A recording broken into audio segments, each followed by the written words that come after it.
Jangan lupa subscribe channel YouTube TVRI Bengkulu, like, komen, dan nyalakan notifikasinya.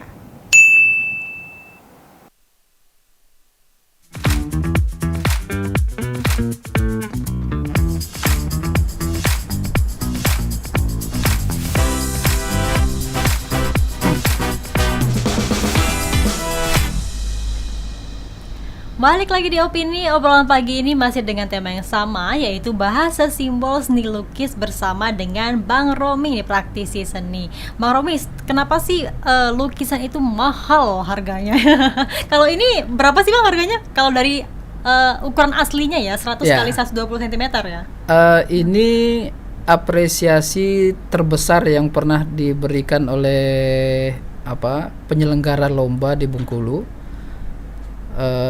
kompetisi tingkat umum seprovinsi Bengkulu, 17 juta sekian. 17 juta? Ya. Dan harapannya ya mudah-mudahan tahun berikutnya tidak usah besar-besar, dibalik aja angka aja 71 juta sekian. Makin besar itu Bang. Kenapa Bang mahal harganya Bang? Karena mungkin proses dari melukisnya itu susah, Ya. atau gimana tuh? Pertanyaannya kan kenapa harga lukisan itu mahal ya? Banyak faktor yang membuat sebuah harga lukisan itu mahal. Pertama, baik itu faktor kekaryaan itu sendiri maupun faktor seniman itu sendiri. Bahkan faktor-faktor yang lain juga mendukung itu, ya berpengaruh. Kalau segi kekaryaan, karya ini secara visual memang bagus gitu dan menarik gitu. Kemudian secara historis juga dilihat perjalanan karya ini seberapa hebatnya. Seperti Mona Lisa itu kan pernah dicuri, pernah bahkan yang terakhir dilempar itu sebenarnya marketing juga kalau dilihat dari segi marketing artinya meningkatkan harga gitu. Kemudian senimannya juga, perjalanan seniman itu bisa mempengaruhi harga lukisan juga. Dan kemudian ada sisi-sisi lain yang mempengaruhi harga seniman itu, kritikus seni, ya, orang-orang yang berperan, kemudian kurator seni, kemudian media juga berpengaruh. Nah, termasuk tadi ya kritikus seni, ketika kita berbicara tentang kenapa sebuah karya itu didiskusikan terus, karena senimannya pintar menitipkan pesan, tanda-tanda misteri di dalamnya itu untuk memang menjadi bahan diskusi itu secara terus-menerus gitu. Nah, karya ini itu menjadi mahal itu karena banyak faktor tadi, Mbak Agnes. Dan harapannya ya kita di Bengkulu itu bisa mengikuti dan mencermati hal-hal seperti ini.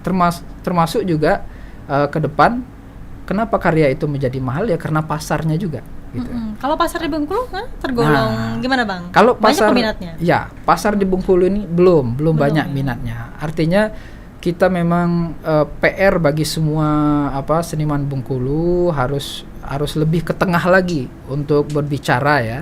Kemudian bersinergi dengan banyak pihak gitu, memperkenalkan diri, kemudian berkolaborasi, itu juga salah satu upaya untuk. Tapi kalau seniman seni lukis sendiri ya di Bengkulu ini tergolong banyak atau sedikit Bang? Sedikit ya. Oh, berarti pasarannya sedikit, senimannya juga sedikit ya. Jumlahnya sedikit. Ya, kalau dibanding atau barometernya misalnya Jogja, Jakarta, Bali, Bandung dan sebagainya, sedikit.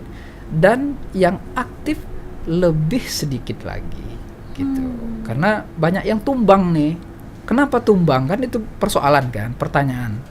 Karena memang pasarnya di Bengkulu itu belum tercipta dengan baik. Pasar dalam artian spektator, apresiatornya belum banyak gitu. Kalau maaf nih ya, kalau ditanya banyak orang kayo di Bengkulu, orang berduit banyak gitu.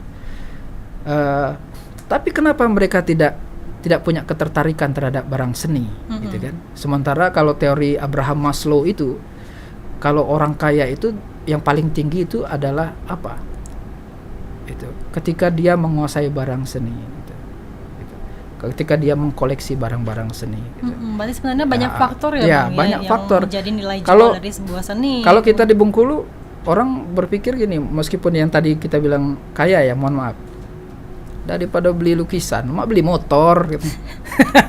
Iya, Iya, kalau kita berpikir realistis ya seperti itu ya. Tapi kalau berkaca pada ini ya, teori Abraham Maslow itu orang kaya itu tidak lagi berbicara itu. Dia yang paling kaya di atas itu ketika dia sudah keluar dari itu. Bahkan salah satu identitasnya itu mengkoleksi barang-barang. Nah, Bang Romi, sedikit saja nih Bang, mungkin ada nggak Bang pesan yang pengen Abang sampaikan gitu sebagai praktisi seni lukis sendiri?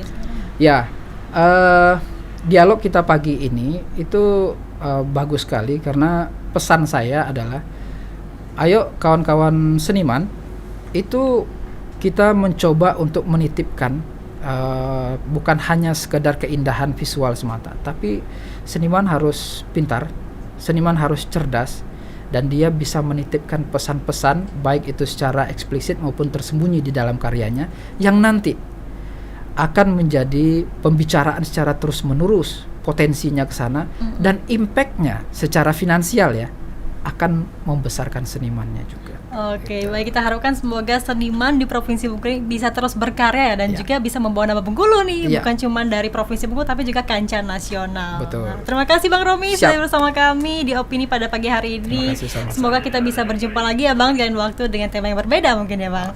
Oke, pemirsa, kami akhiri Opini pada pagi hari ini. Jangan lupa terus saksikan Opini setiap hari Senin sampai dengan Jumat pukul 8 pagi hanya di TVRI Bengkulu bersama kita maju. Sampai jumpa.